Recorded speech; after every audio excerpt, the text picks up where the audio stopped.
yumve ko Uvira ni iki Uvira yagomba kuzana urusaku rwinshi, abantu bose twagomba kuba tubyiteguye kuko Uvira ni kimwe muri izi ntara hano muri Kivu y'Amajyepfo. Ngira ngo uribuka igihe Goma yafatwaga nabyo byazamuye induru nyinshi. Muribuka Bukavu. Ngira ngo iyo migi ni nako ikurikirana mu bunini muri za Kivu zombi, kuko ubwo ni Goma, ni Bukavu, ni Uvira rero yo ukaba ari umujyi navuga uri strategique kuko ni umujyi uhana imbibi n'igihugu cy'u Burundi, wegeranye n'umupaka wa Gatumba ku ruhande rw'u Burundi, ndetse n'umupaka sinzi uko byitwa, niba ari Kavimvira niba ari iki, arikunze ko ku ruhande rwa Gatumba hari ibyo. No kuvuga ngo ni umujyi uri ku birometero bitarenga hagati ya 20 na 30 uvuye Bujumbura. No kuvuga ngo ikindi munawureba neza nk'abantu banyuze kuri aeroport ya Bujumbura, ubona iriya misozi aho bita ngo ni biraba bavuga ngo le plateau, iriya misozi ihanamiye uriya mujyi, niyo indege irimo kumanuka igiye kuri aeroport ya Bujumbura, indege nyinshi zikunda guca hariya. Iyo indege rwose ifungura amapine iri hejuru y'iriya misozi, iyo ufunguye ka kadirishya kiriya kibuga na kinyuzeho inshuro nyinshi. Ni umujyi rero uri strategique kuri Bujumbura, ndetse Uburundi ndetse no kuri Kongo, kubera yuko Uburundi buri mu ntambara ku ruhande rwa Kongo. Hanyuma gufata uriya mujyi ubwabyo bikupa connection cyangwa ravitaillement hagati y'ingabo za Kongo n'ingabo z'u Burundi, kubera yuko Uburundi ikindi nanone nuko uko bwitwaye muri iriya ntambara, kuva Goma ifatwa ukamanuka ukagera muri ukamanuka hose za Minova kugera za Bukavu ukagenda, ni intambara ingabo z'u Burundi zagiye navuga igihugu cy'u Burundi cyagiye guhamagara.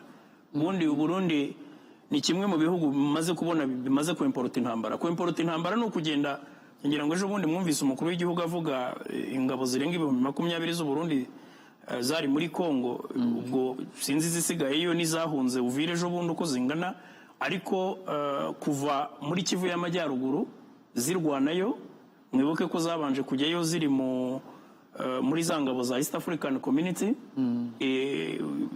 Uribuka Bujumbura Tshisekedi abwira Jeff Nyaga amubwira turarasa M23 abaturage barakaye cyangwa ugende, ingabo barazirukana. Gice cy'ingabo z'u Burundi zari mu butumwa zisigarayo, haza n'izindi.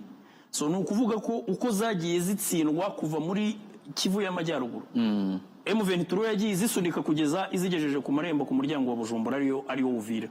So ni ukuvuga yuko rero ni ibintu, niyo mpamvu wumvise Uburundi bwabivuzeho, minisitiri wabo w'ububanyi n'amahanga yabivuzeho cyane. Wumvise ambasaderi Zefrain uhagarariye Uburundi muri Security Council nawe ibyo yavuze ejo bundi. Hanyuma ikindi nuko ari umujyi wafashwe nyuma y'igihe kitagera ku cyumweru amasezerano ya Washington abaye entériné. So ni nakuvuga ngo abaye sinye, kuko tugiye kureba amasezerano ya Washington, kuko nayo wenda nubwo abantu bayavuzeho igihe kirekire bihagije, nagiye nkurikira hano kuri RBA abatumirwa mwagiye mugira hari ibyo basobanuye, ariko ni ukuvuga yuko ni nayo mpamvu mwabonye Washington yo ivuga ngo gufatwa kwa Uvira ni violation ya accord ya Washington. Nabyo bwabyo bikaba bisa naho bitunguranye, kubera yuko M23 ntabwo yari iri Washington. Hanyuma n'ikindi cya kabiri, nkuko n'umukuru w'igihugu yabitubwiye, nkuko natwe twabikurikiye, ngira ngo ahaguruka hano nyakubahwa perezida wa Repubulika na Tshisekedi ku itariki ya 4 bajya Washington, n'ubundi hari imirwano.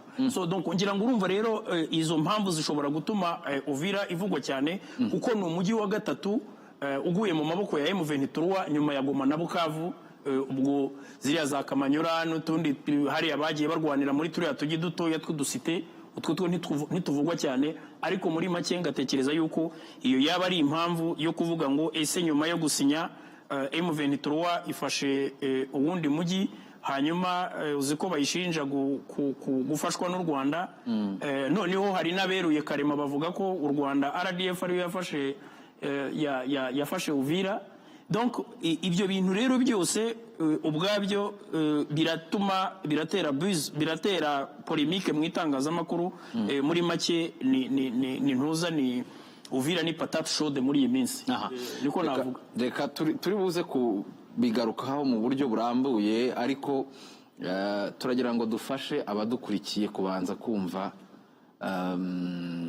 Hari umukinnyi w'umupira w'amaguru witwa Balotelli yigeze gutsinda igitego, akuramo jezi agaragaza ahantu yandika ngo why me. Ubu rero why Uvira yakuruye navuga ngo rwose attention y'isi mu buryo bwihariye. Niba navuga ngo twaherukaga Maître Gasominaro uratubwira niba twaherukaga indi scenario imeze gutya ku gihe cya Goma, ariko Uvira izanye navuga ngo indi nkubiri yihariye. Ubu hari indi nkubiri mu itangazamakuru na diplomasi ya Uvira. Kubera iki Uvira yazana sinzi nanemerewe gukoresha ijambo urusaku rungana gutya, ariko Uvira ni umujyi bw'ukuki ukuruye urusaku rungana gutya? ngira ngo biroroshye kubyumva. Uvira ni umujyi usanzwe, ariko ahantu uri nk'uko Honorable Boda bivuze, ubwabyo ku rwego rwa gisirikare ku bantu barwana hari ahantu hafite umwihariko waho. Icya mbere ni uko Uvira iri ku nkengero z'ikiyaga cya Tanganyika, ku birometero bitagera kuri 30 uvuye mu murwa mukuru w'ubucuruzi w'u Burundi, Bujumbura. Ikibuga cyari gisigaye kinini gikoreshwa mu kuzana ibikoresho, mu kuhagurukiraho izo ndege zijya kurasa, mu kugenzura za drone bohereza, ni Bujumbura. Kandi umuntu ukontorora Uvira, umuntu ugenzura Uvira n'iriya misozi ya Haut Plateau iri hejuru ya Uvira, biroroshye yuko ashobora kugenzura n'ikibuga cya Bujumbura atigeze yinjira mu Burundi akoresheje intwaro. Icyo ni kimwe, ariko ntabwo aricyo cyatumye bizana urusaku. Ni ukuvuga ngo impamvu nari mbivuze ni uko abasirikare b'u Burundi binjiraga muri Kongo ku buryo bworoshye bakoresheje umuhanda. Inzira nta handi banyuraga kuri uriya mupaka bagatumba ku ruhande rw'u Burundi cyangwa Kavimvira ku ruhande rwa Kongo, bakinjira mu mujyi wa Uvira, aho bakomerezaga kujya gukora ibikorwa byabo bya gisirikare byabajyanye bitagoranye, nk'ukuntu ushobora kuba uvuye iwawe winjira iwawe nanone. None ubu ngubu aho hantu hafashwe, ni ukuvuga ngo ubu ngubu niba bazashaka kubohereza muri Kongo bazajya bakoresha uburyo buhenze, kandi bazajya bagwa kure y'aho bagombye kuba bari. Ikindi ni uko ngira ngo abadukurikiye bamenye igihe umujyi wa Goma ufatwa, muribuka induru nanone byateje n'urusaku rwinshi. Yego, ariko icyatumye bateje urusaku ni iki? Ntabwo ari ukubera ko umujyi wa Goma wari wafashwe, ahubwo ni uko imigambi bari bafite gukorera mu mujyi wa Goma yo gutera u Rwanda yaburijwemo. Abantu rero bahunze Goma na Bukavu bahungiye Uvira. Ibikoresho bikomeye bari basigaranye cyangwa ibyo baguze nyuma byo gushobora ngo kwigarurira aho batakaje byari Uvira. Urukuta rw'ubwirinzi ngo rukomeye rwashyizweho n'ingabo z'u Burundi rwari rucunze umujyi wa Uvira. Niyo mpamvu yaba Perezida Ndayishimiye, yaba Perezida Tshisekedi n'abandi bakorana bavugaga ko uko byagenda kose Uvira idashobora gufatwa. Rero urusaku birumvikana. Ni ukuvuga ngo niba mwarabonye ibikoresho byafatiwe kuri Goma, mukaba mwarabonye za plan za operation zari zihari n'icyo zari zigamije, aho bantu ntabwo bigeze basubiza inkota mu rwubati. Bakomeje bavuga bati ubwo ibi bintu bidakunze reka tubigeragereza ahandi. Aho rero babigeragerezaga hari Uvira. Niyo mpamvu bakubwira ngo imirwano yari ikaze hariya hose muri turiya dusite two mu nzira ku muhanda uva Kamanyora ujya Uvira. Mwarabibonye nk'intambara yabaye ahitwa Ruvungi, aho bavuga hari urwo rukuta rukomeye rw'Abarundi. Bari bazi ko rukomeye ariko batazi ko rwubakiye ku musenyi, kuko rwaguye mu by'ukuri mu gihe kitari na kirekire. Ariko noneho Uvira nanone yateye urusaku kubera iki? Murabyibuka ko Perezida Tshisekedi yari yaravuze ko igihe cyose azaba ari umukuru w'igihugu cya Kongo atazigera aganira n'umutwe wa AFC M23. Umujyi wa Goma n'umujyi wa Bukavu bimaze gufatwa, agiye muri Amerika gusaba umutekano ngo nawe abaha amabuye, baramubwiye batariko twagufasha ari uko ugiye kurangiza kino kibazo ukoresheje uburyo bwa diplomasi na politiki, kuko uburyo bwa gisirikare ntabwo buzarangiza ikibazo. Nuvuga ngo icyo gihe Tshisekedi yahise ava kwizima, niho ibiganiro bya Washington n'amasezerano yakurikiyeho bikomoka, ni naho ibiganiro namwe mu masezerano yasinyiwe i Doha akomoka. Ubwo icyo gihe abanyamerika bamwemereye ko bazamuhuza n'u Rwanda, bakaba umuhuza, bakagirana ibiganiro, bakagirana amasezerano. Ibyo byarabaye, ngira ngo twese twarabikurikiye. Kuri 27 z'ukwezi kwa gatandatu ba minisitiri w'ububanyi n'amahanga b'ibihugu byombi bashyize umukono ku masezerano, ndetse na minisitiri w'ububanyi n'amahanga wa Leta Zunze Ubumwe za Amerika. Hanyuma nyuma y'ayo masezerano niyo yagiye kwemezwa ejo bundi n'abakuru b'ibihugu ku itariki ya 4. Rero abantu bajya bitiranya ibintu. Abantu babonye amasezerano ya Washington yemejwe n'abakuru b'ibihugu, ndetse ntabwo ari abantu basanzwe, na leta ya Kongo irabyitiranye. Kuko Tshisekedi atashye avuye Washington, Kinshasa abantu baraje buzura ku mihanda. Itangazamakuru ryose rya Kongo ryavugaga yuko Tshisekedi arangije intambara imaze imyaka 30 muri Kongo. kandi mu by'ukuri Tshisekedi arabizi uwarwana na uwariwe ko ari AFC M23. Yewe n'abarega u Rwanda nabo bavuga yuko ngo ari AFC M23 ishyigikiwe n'u Rwanda cyangwa se ifashwa n'u Rwanda. Ariko yaravuze ngo nta perezida wundi, baravuze niko bavuga mu itangazamakuru, nta wundi perezida Kongo yigeze igira umuhanga nka Tshisekedi, upanga neza nka Tshisekedi, ngo arangije intambara ngo imaze imyaka 30.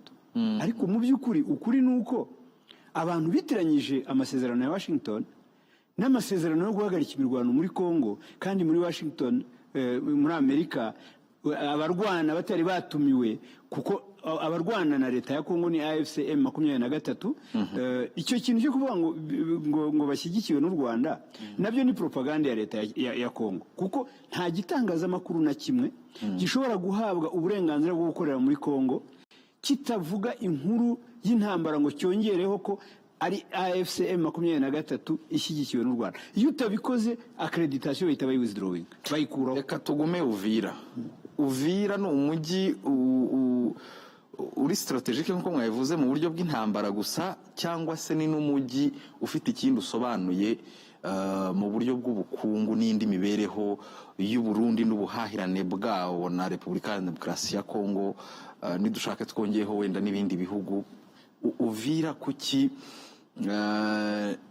noneho usibye na Repubulika ya Demokarasi ya Kongo, ariko u Burundi urabubona cyane? Ntabwo twabonye u Burundi cyane mu ifatwa rya Bukavu, ntitwabubonye cyane mu ifatwa rya Goma, ariko noneho bigeze kuri Uvira. Ubu Burundi ni intambara gusa cyangwa harimo n'ubundi buryo bw'imibereho y'u Burundi bushobora kuba u Burundi burimo kureba ko Uvira itakiri mu maboko ya leta ya Kinshasa, inshuti yabo, bakavuga bati ibintu bishobora kuba bitari butugendekere neza mu bihe biri imbere? Ibyo ari byo byose, urebye aho Uvira iri, nakubwiye ko ari ku nkombe z'ikiyaga cya Tanganyika. Ni ukuvuga ngo ni umujyi wa Uvira niwo uhuza biriya byambu byose, byaba ibyo muri Tanzania, byaba ibyo muri Zambia, ibyambu byose byo kuri Tanganyika. Ariko noneho by'umwihariko murabizi ko mu Burundi hari ikibazo gikomeye cy'ibintu bikomoka kuri peteroli. Yego. Abantu benshi bavaga i Bujumbura bakajya gushaka peteroli Uvira, bakongera bagasubirayo, bagashobora gukomeza gukora imirimo yabo kuko bari bafite peteroli ishobora gutuma bashobora gukora. Uyu munsi ngo peteroli yaguraga amafaranga 150 y'amarundi, yabaye 450, bivuga ngo yamaze kwikuba inshuro 3. Kuba rero Burundi bwasakuza kubera icyo kintu, kandi ntabwo ari peteroli yonyine. Urumva ngo peteroli ni kimwe mu bitaboneka mu Burundi uko abarundi babyifuza, ariko noneho n'ibindi bicuruzwa byinshi bajyaga kubikura i Uvira. Ariko ikibazo ntabwo ari n'icyo cyonyine. Ikibazo ni uko bari mu ntambara muri Kongo hamwe na leta ya Kongo. kugira ngo ushobore kurwana intambara hari uburyo bari bakeneye imihanda banyuramo, banyuzamo abasirikare babo, banyuzamo ibikoresho, banyuzamo inkomere zabo, banyuzamo imiti, banyuzamo ibyo kurya by'abo basirikare. Unuvuga ngo ifatwa rya Uvira ryabafungiye ayo mayira yose, ngo n'abasirikare babo bari muri Kongo muri Sud Kivu batari bashobora gusohoka.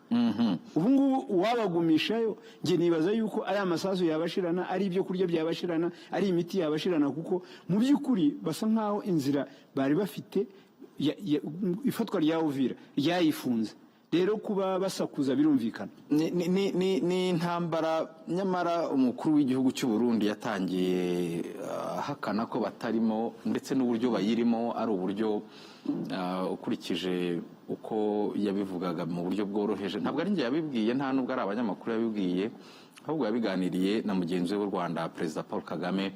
Ikiganiro cyabo kuri iki kibazo igihe cyatangiriye kuva ingabo z'umuryango wa Afurika y'Iburasirazuba zakwirukanwa muri Kongo, byatumye abakuru b'ibihugu byombi babiganiraho. Ndetse muri iki cyumweru ubwo yakiraga indahiro z'abayobozi batandukanye mu muhango wabereye mu ngoro y'inteko ishinga amategeko hano ku Kimihurura, Perezida wa Repubulika Paul Kagame yakomoje kuri iki kibazo n'uburyo ingabo z'u Burundi zinjiye mu ntambara muri Kongo nyuma yaho izindi zose z'umuryango wa Afurika y'Iburasirazuba zirukanywe na leta ya Kinshasa muri iki gihugu mu rugamba iki gihugu cya leta ya Kongo kirwanamo n'umutwe wa FC 23. Umva uko Perezida Paul Kagame yasobanuye iki kibazo.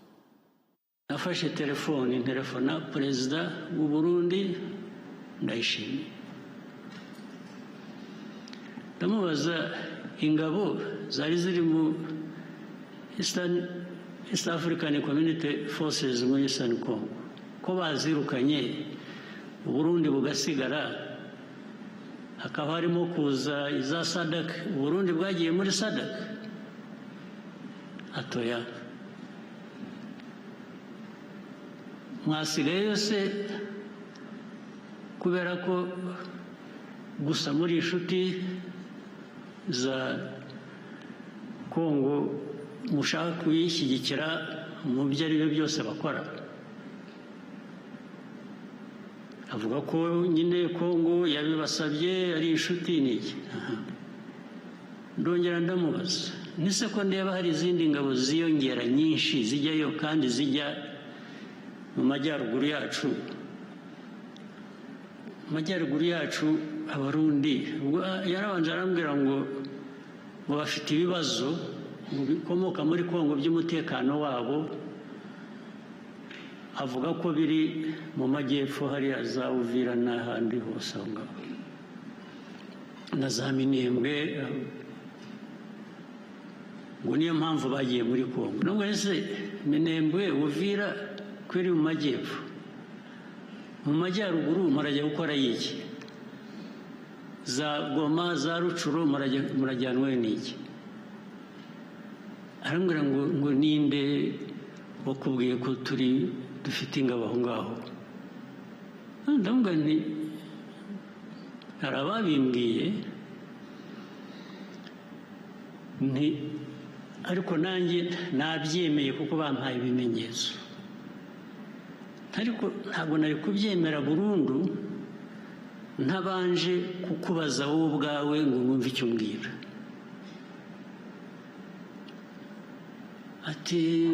Atoya, barakubeshye, tubakubwiye yarakubeshye, ati nta ngabo zacu ziri aho ngaho uvuga mu majyaruguru yacu. Ndamubwira nti ni byiza rwose, ubwo wowe umuyobozi w'igihugu cyawe ubinyibwiriye, ubwo ndabyemeye ko mutariyo.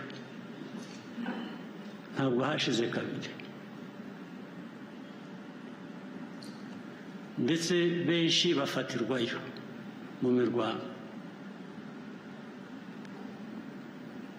Hanyuma hakurikiraho inama z'abayobozi bacu mu Rwanda, mu Burundi, kuganira icyo kibazo.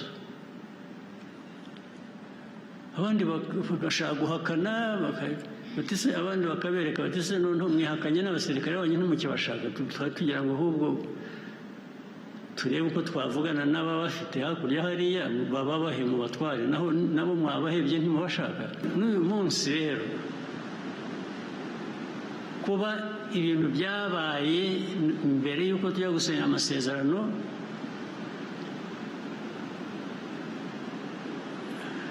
na nyuma yaho bigakomeza bikavamo ibyabaye muri Uvira n'ibihumbi by'abarundi bari muri Uvira, bari muri ibyo bice bya za Minembwe, bagiye za Karemi, bagiye za Kindu, bagiye Warikare, bagiye za Kisangani, bafite ibihumbi birenga 20 by'abasirikare. Ukibaza ariko abarundi bangana batya, izi ngabo z'abarundi zingana zitya zagiye muri Kongo, hari chaos iriho, bariho barashaka kwica abantu muri za Minembwe, nako barabishe birirwa bababombinga na za tirare na drones n'ibintu byose. Aba bantu ku isi birirwa bavuga babaye. Perezida wa Repubulika Paul Kagame asobanura uko ikibazo cy'u Burundi kimeze, nuko ingabo z'iki gihugu zinjiye mu ntambara, ariko mu buryo umukuru w'igihugu cy'u Burundi Evariste Ndayishimiye yabihakanaga, ahakanira Perezida Paul Kagame muri icyo kiganiro bagiranaga ko nta ngabo z'u Burundi ziri hano muri Repubulika ya Demokarasi ya Kongo, ko nizihari ari ziri mu bikorwa bigamije kureba uko zakemura ikibazo cy'imitwe yavugaga ko ihungabanya umutekano w'u Burundi, ariko ko nta zindi ngabo zihari. Ariko nk'uko mwabikurikiye, Perezida Paul Kagame yagaragaje ko amakuru ahari y'iperereza yerekana ko u Burundi ubu hakurya bwari bufiteyo ingabo zirenga ibihumbi 20, ariko ibyo ntabwo byabujije ko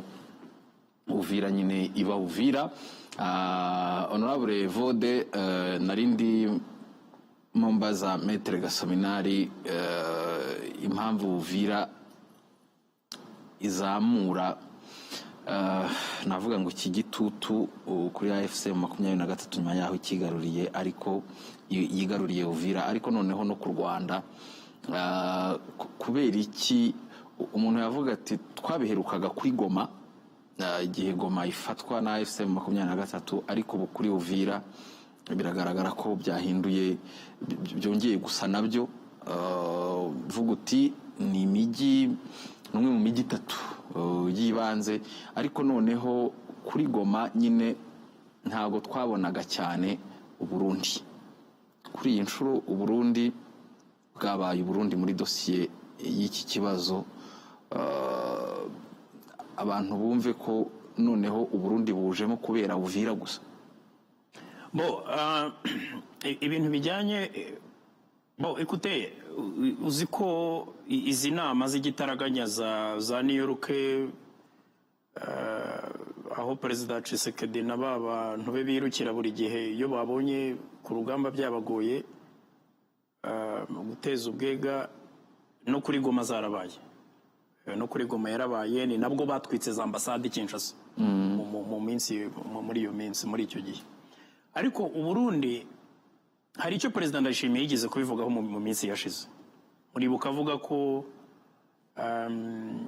amaze iminsi hari ibyo avuga ku Rwanda, avuga ko u Rwanda rushaka ku, ribuka avuga ngo niba u Rwanda rukomeje gukora za conquête, mu gifaransa cyati cette guerre sera généralisée. Urabyibuka avuga ko niba u Rwanda nirwashima gutera Bujumbura, u Rwanda nirwashima gutera Bujumbura runyuze Uvira, icyo gihe yavuze ko nawe azanyura mu Kirundo kuko niho hafi. Ndetse avuga ko ari ikibazo yaba yakemuye mu gihe kitarenga amasaha 2.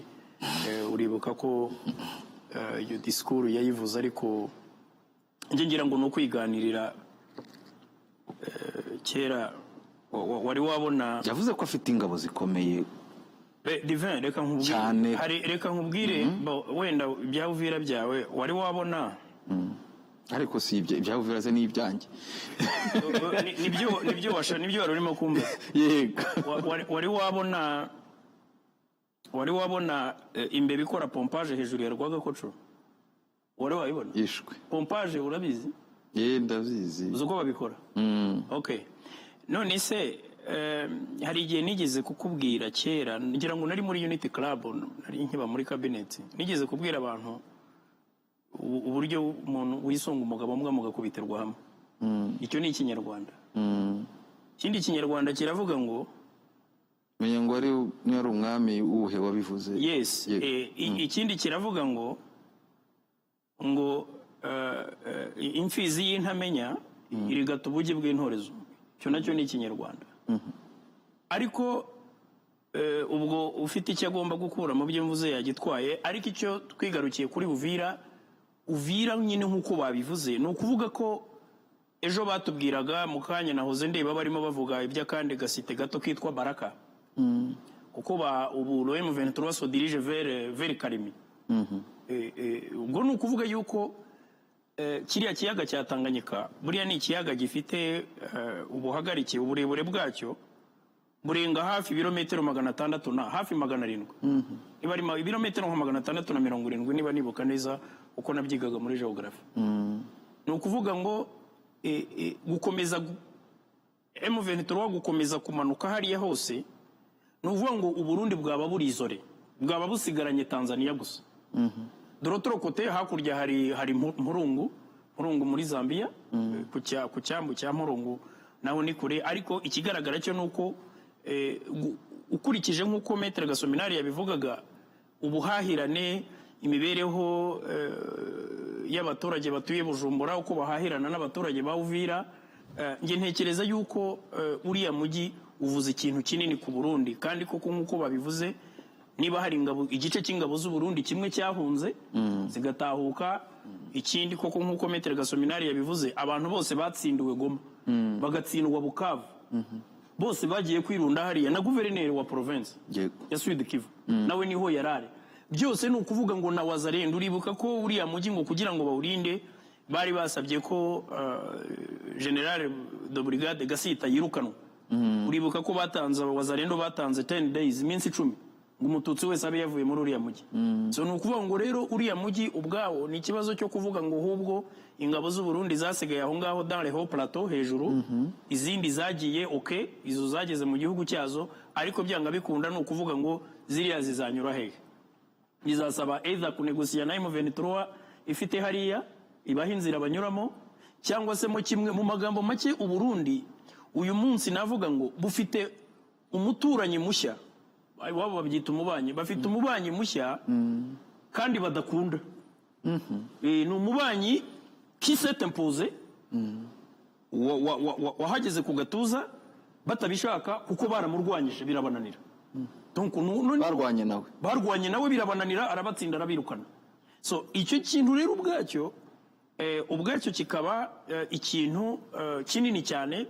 Ni ukuvuga ko nk'uko mbikubwira, mumaze gushyiramo extrait y'umukuru w'igihugu kuva muri Kivu y'Amajyaruguru, za Rucuro, kwamanuka muri za Goma hose, muri iriya groupe, iriya coalition FDLR, SAMIDRC igihari, Remayima, ziriya groupe zose z'aba extremistes ziri hariya, ugashyiraho n'ingabo z'u Burundi, abo bantu bose ugashyiraho abacancuro, abamercenaires, kuko buriya Tshisekedi komanga ku gatuza akavuga ngo Goma no tombera jamais, ubwe yari yizeye bari abamercenaires bari hariya, n'ibikoresho bari barunze Goma byose bari bazi yuko bigomba kurasa u Rwanda. Ni ukuvuga ngo kiriya gihiriri cyose bari abantu bose M23 yagiye ibasunika ibamanura mu majyepfo, bose rero baragenda birunda muri Uvira. Kandi M23 nyuma yo gufata Bukavu ntabwo yahise ijya gufata Uvira. Urabona haciyemo quand même quelques mois, barabanza baratuza, barabanza kuko bari bazi ko ari umujyi urunzemo ingabo nyinshi, urunzemo ibikoresho byinshi. Donc ni umujyi wasabwaga mu buryo bagombaga kubanza kubitondera. Hanyuma n'ikindi buriya, iyo abantu bari mu biganiro kandi bari no mu ntambara, buriya hari igihe umuntu aba ashaka gutanga ubutumwa. Urabyibuka tuganira kuri Goma, nkubwira nti ngira ngo mu minsi ishize nyuma yuko Uvira ifashwe twabonye amakuru avuga ngo intumwa za M23 zasubiye Doha. Yego. Biriya bivuze iki rero? Bishatse kuvuga ngo njyewe iyo tugiye muri negotiation hari ubutaka amaze kukwambura nakokeje tugenda ari njyewe uri muri position de force nakubwiye ikintu cyitwa balance of power muri negotiation. Yego. Biba bishatse kuvuga iki? Message ni ukuvuga ngo ibintu ushaka kunyima pare negotiation nzabyiha ku gatuza. Niyo mpamvu ubona Tshisekedi Maître Gasominari yavuze uburyo yakiriwe Kinshasa nk'ikipe ivuye kuzana igikombe cy'isi. Ngira ngo mwarabibonye ari muri decapotable hejuru. So ngo bavuye gusinya biriya ubwabyo ngo nibyo bise ufite muri entourage ya Tshisekedi babyita ingéniosité de Tshisekedi. Ingéniosité donc ngo n'umuntu hari donc muri entourage ya Tshisekedi hanyuma kwa Kayikwamba we ngo elle est la chef de la diplomatie agissante. La diplomatie agissante donc baririmba victoire militaire diplomatique buri gihe hanyuma ingéniosité ya Tshisekedi rero yabaye iyo kujya kureba Washington. Noneho ngo bari bazi yuko imibanire y'u Rwanda na Amerika imaze imyaka myinshi imeze neza. Banatekereza yuko ibyo bita des aventures l'aventure y'u Rwanda Amerika iri inyuma noneho ngo bajya gukupa aho intwaro zituruka bajya gutukaho ubushobozi gukatira arasuruse aho ubushobozi buturuka. Ibyo nibyo bise ingéniosité de Tshisekedi. Donc ariko qui ne fonctionne pas jusque là. Maze n'iminsi nibaza ngira ngo wabonye Martin Fayulu nawe mu minsi ishize arimo kuvuga ko Président Kagame yaravuze ngo le Président Kagame a tendu un piège à Tshisekedi. Ngo kandi uwo mutego Tshisekedi yawuguyemo. Par contre ngira ngo ibintu byarasobanuwe twarabisobanuye igihe kinini n'umukuru w'igihugu yabivuzeho yabiriya rencontre ya Tshisekedi na Président Kagame i Doha. Hamwe Emile wa Qatar murayibuka iyo foto bari hagati. Yego. Yaba ari na Washington.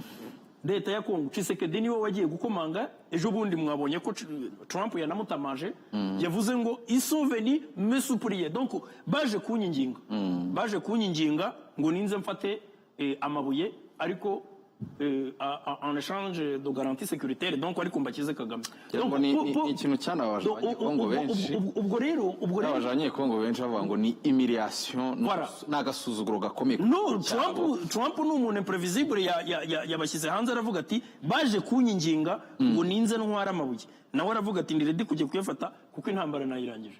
Hanyuma mu magambo make ikigaragara cyo nuko muri ibi ngibi umukuru w'igihugu yabivuze natangiye nabivuze ikintu ntago mbona mu ifatwa rya Uvira ntabwo ndimo kubona violation des accords de Washington kubera yuko kugeza ubu ngubu hari processus ebyiri.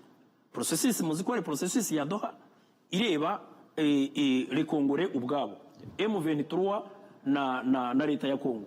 Kuba hari iriya processus ya Doha nuko leta ya Kongo yemera ko hari ikibazo ifitanye n'abaturage bayo kandi igomba kurangiza. Donc M23 ntago bagomba kuvuga ngo ni repente ou pas kuko inorere stratégique ubu amasezerano irasinywe nshatse nabivuga hariho inorere à la fois tactique stratégique kuko niba si Kinshasa fait l'amalgame niba ivangavanga ikavuga ngo M23 /RDF niba bavuga ko ari ibintu bimwe icyo gihe Tshisekedi ari muri Washington niba barimo kuvuga ko amasezerano ya Washington ibaye violé M23 ifashe Uvira il aurait dit voilà je ne négocie rien avec le M23 sans la présence de ces maîtres cyangwa se mu kimwe nkavuga nti ntacyo negosiya n'u Rwanda M23 nayo idahari kuko ziriya processes kuzitandukanya birerekana yuko leta ya Kongo yemeye yuko koko ifitanye ibibazo bya diplomasi n'u Rwanda ibibazo by'amakimbirane ariko kuko tout conflit n'est pas militaire. Donc ariko ko ifitanye conflit na M23 uziko mu bihumbi 2020 aba bantu leta ya Kongo witwa Peter Kazadi wari ministre w'umutekano twabivuzeho aba bantu bagiye muri hoteli Kinshasa bamaramo amezi 18 aba bantu ba M23. Donc nuvuga ngo leta ibi bintu rero nta nubwo nibaza ko nibi bihugu bindi byagiye mu kibazo bitanga amatangazo nta nicyo nibaza ko birimo gufasha Kongo cyangwa se birimo gufasha mu gukemura iriya conflit igihe cyose hazabaho gukomeza kuvuga ngo M23 ntibaho, M23 ni u Rwanda. Ntabwo bizashoboka kubera yuko deja ikindi nuko muri ya ingeniosity ya Tshisekedi bavuze nuko buriya yagiye muri White House akagenda agatondekanya ibintu akabikubita hariya ndabaha amabuye dore uko ibintu biteye bimeze gutya. Hari abandi bantu bo muri Congo nabo bafite ijambo, aba bakatumbi, aba ba Joseph Kabila, iyi Kiliziya Gatolika ubwayo. Kiliziya Gatolika buriya muri Congo ifite abantu benshi, kandi kugeza ubu biragaragara yuko idacana uwaka na leta, kuko uriya archevêque wa Kinshasa ahora avuga ko ikibazo cya leta, ikibazo cya Congo ari imiyoborere mibi, akavuga ko ari ruswa, icyo yise gestion chaotique du pays. Donc ibyo bibazo bindi byose, donc nabo bohereza des émissaires muri département d'État, nabo bakagenda bavuga ibindi. Ndetse muri ya ingeniosité ya Tshisekedi uyerazi yuko namara kubabwira Trump ati ndabaha amabuye, yarazi ko bahita bamuha za ndege agahita aza kurasa Kigali nkuko yabidekaranye. Kuko ikintu gikomeye cyane kirimo muri ibi ngibi, ikintu gikomeye cyane kirimo muri ibi ngibi nuko Abanyamerika batekereje, Maître Gasomina n'ujye bisobanura neza, baravuze batariko aba bantu barashaka kudushora mu ntambara. Iyi ntambara bashaka kudushoramo ntitubijyemo, reka ahubwo tugufashe kumvikana no muntu mufitanye ikibazo. Nuko ziriya processes zatangiye, que ce soit ya Washington itangira gutyo, niya Doha ikurikiraho, ariko mu magambo make ya Washington yarasinywe ndetse nibyo twavugaga Perezida wa Repubulika ubwo yakiraga indahiro z'abayobozi muri iki cyumweru, avuga ko u Rwanda ntago rwasinye ari amasezerano na Congo mu buryo bwo kuyasinya gusa, rwayasinye rubishaka ndetse rutegereje ko azatanga umusaruro. Nicyo Perezida Paul Kagame asobanura.